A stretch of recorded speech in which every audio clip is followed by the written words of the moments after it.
Continuando com o material, 1.5.5 Controle dos riscos.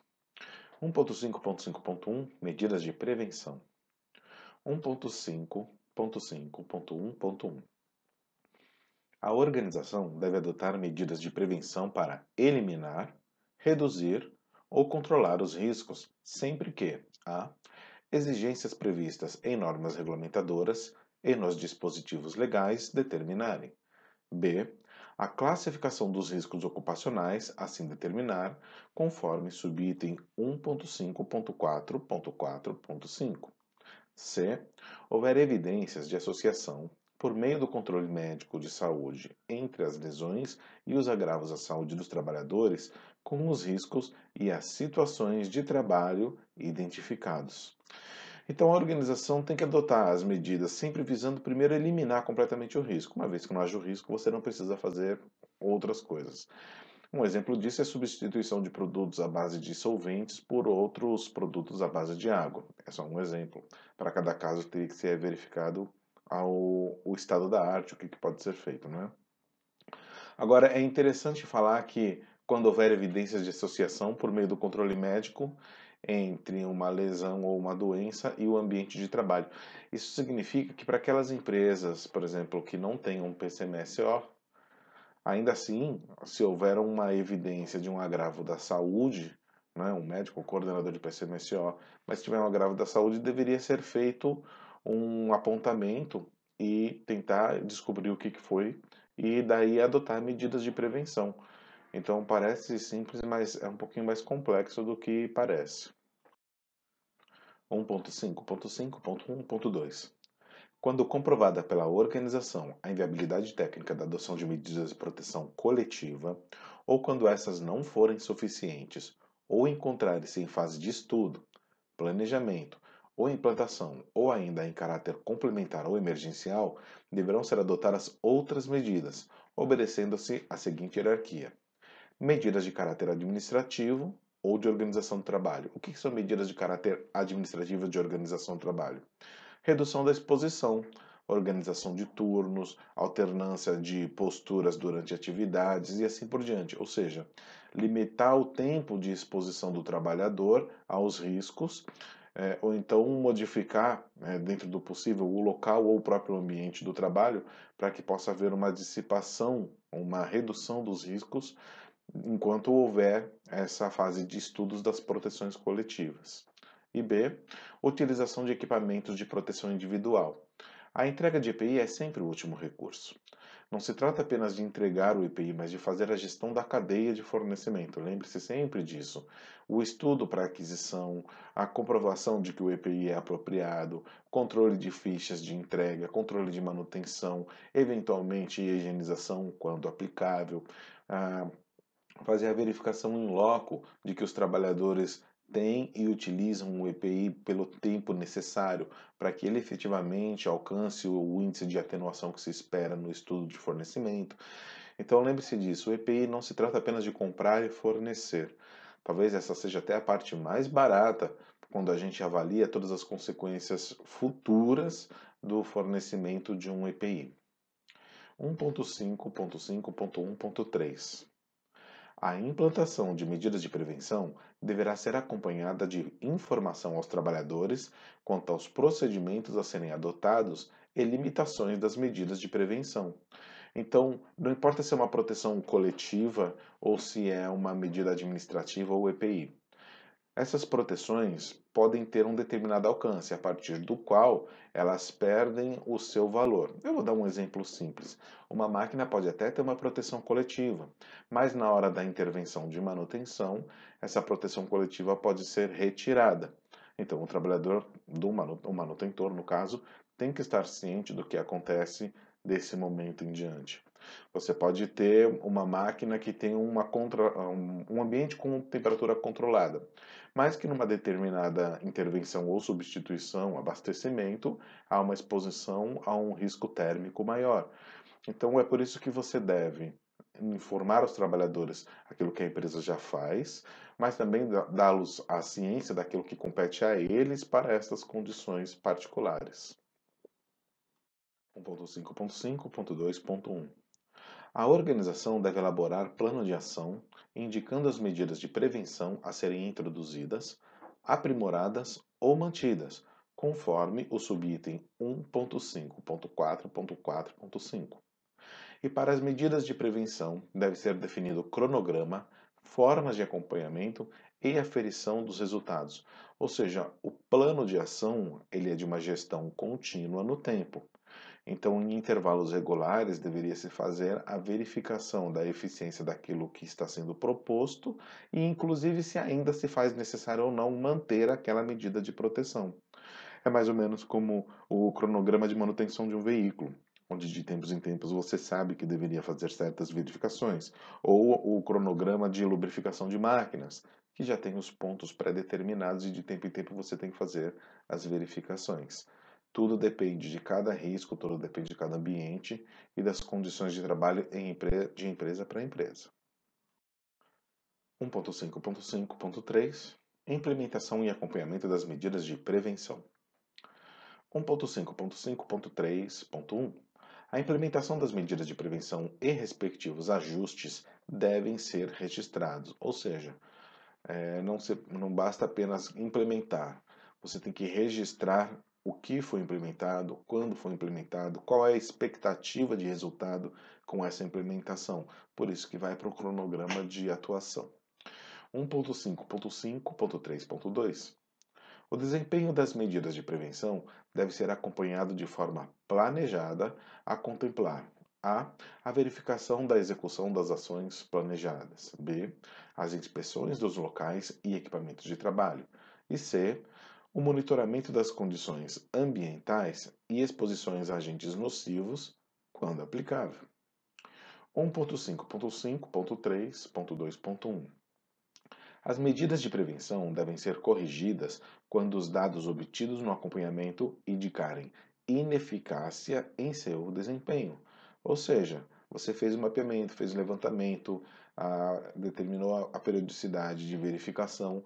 Nessa periodicidade, de forma correta, você faz as medições quantitativas quando aplicáveis e a partir daí você vai ter que validar a eficiência do que está acontecendo. Essa é a ideia do parágrafo. 1.5.5.4 Acompanhamento da saúde ocupacional dos trabalhadores. 1.5.5.4.1 A organização deve desenvolver ações em saúde ocupacional dos trabalhadores integradas às demais medidas de prevenção de segurança e saúde do trabalho, de acordo com os riscos gerados pelo trabalho.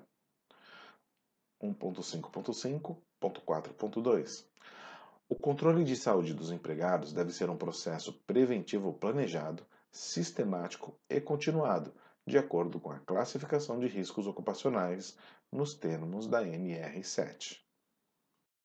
1.5.5.5 Análise de acidentes e doenças relacionadas ao trabalho. 1.5.5.5.1 A organização deve analisar os acidentes e as doenças relacionadas ao trabalho. Bom, aqui é importante falar o seguinte: esse parágrafo e os outros futuros não distinguem o porte da organização. Então, se a gente pensar bem, a investigação de um acidente do trabalho para uma empresa grande, estruturada, com SESMIT é uma coisa, mas a investigação de um acidente do trabalho para uma empresa pequena, sem SESMIT, pode se tornar uma questão bastante onerosa. Tá? Então, temos que ter atenção às consequências deste parágrafo, não é? 1.5.5.5.2 As análises de acidentes e doenças relacionadas ao trabalho devem ser documentadas e a. Considerar as situações geradoras dos eventos, levando em conta as atividades efetivamente desenvolvidas, ambiente de trabalho, materiais e organização da produção e do trabalho. B. Identificar os fatores relacionados com o evento. E C. Fornecer evidências para subsidiar e revisar as medidas de prevenção existentes. Então veja que é bastante coisa, pensando que não há uma distinção entre porte de empresa na qual será feita essa investigação. 1.5.6 Preparação para emergências. 1.5.6.1 A organização deve estabelecer, implementar e manter procedimentos de respostas aos cenários de emergências de acordo com os riscos, as características e as circunstâncias das atividades. Bom, fala aqui que a organização, então entendemos que são todas as organizações. Também fala que tem que ser adequado ao tipo de risco e atividade, o que é bastante razoável, porque você pode ter uma pequena organização com atividades administrativas, basicamente de escritório, né, com um tipo de risco, e, consequentemente, o seu procedimento de emergência vai ser bem mais simples. Agora, a partir do momento que os riscos aumentam, e veja que não está vinculado ao tamanho da empresa, mas sim aos riscos propriamente dito, então o seu procedimento também tem que ser cada vez maior, prevendo situações de treinamentos constantes e, às vezes, inclusive, o envolvimento da sociedade no entorno da empresa. Porque no caso de vazamentos químicos, por exemplo, ou de algum tipo de fogo de grandes proporções, inclusive a vizinhança às vezes, precisa ter algum conhecimento mínimo sobre, por exemplo, o seu sistema de alarme. Então, tá certo, de acordo com o risco, a complexidade do procedimento de emergência. 1.5.6.2 Os procedimentos de resposta aos cenários de emergência devem prever os meios e recursos necessários para os primeiros socorros, encaminhamento de acidentado e abandono. E B. As medidas necessárias para os cenários de emergência de grande magnitude, como aplicável, que cai dentro do que eu falei anteriormente. 1.5.7 Documentação.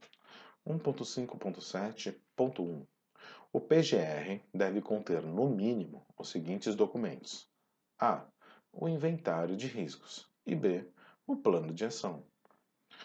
1.5.7.2 Os documentos integrantes do PGR devem ser elaborados sob as responsabilidades da organização, respeitado o disposto nas demais normas regulamentadoras, datados e assinados. 1.5.7.2.1 Os documentos integrantes do PGR devem estar sempre à disposição aos trabalhadores interessados ou seus representantes e à inspeção do trabalho. Sobre essa questão de estar sempre à disposição, vale ressaltar que essa documentação pode ser em formato digital.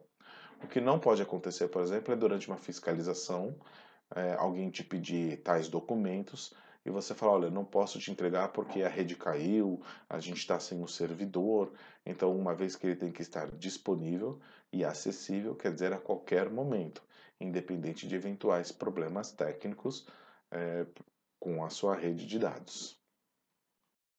1.5.7.3 Inventário de riscos ocupacionais. 1.5.7.3.1 Os dados de identificação dos perigos e das avaliações dos riscos ocupacionais devem ser consolidados em um inventário de riscos ocupacionais. 1.5.7.3.2 O inventário de riscos ocupacionais deve contemplar, no mínimo, as seguintes informações: A. Caracterização dos processos e ambientes do trabalho. Isso a gente já faz no PPRA para certos riscos. Então, onde é realizada a atividade, tipo de iluminação, tipo de estrutura, circulação e assim por diante. B. Caracterização das atividades. C. Descrição de perigos e das possíveis lesões ou agravos à saúde dos trabalhadores, com a identificação das fontes ou circunstâncias, descrição de riscos gerados pelos perigos, com a indicação dos grupos de trabalhadores sujeitos a esses riscos e descrição de medidas de prevenção implementada. É importante ressaltar essa parte que fala com a identificação das fontes ou circunstâncias, porque nós podemos entender um determinado ambiente, por exemplo, a fundição. A fundição pode ter uma temperatura padrão, porque você vai lá e faz a sua medição, usa o seu equipamento IBUTG, enfim.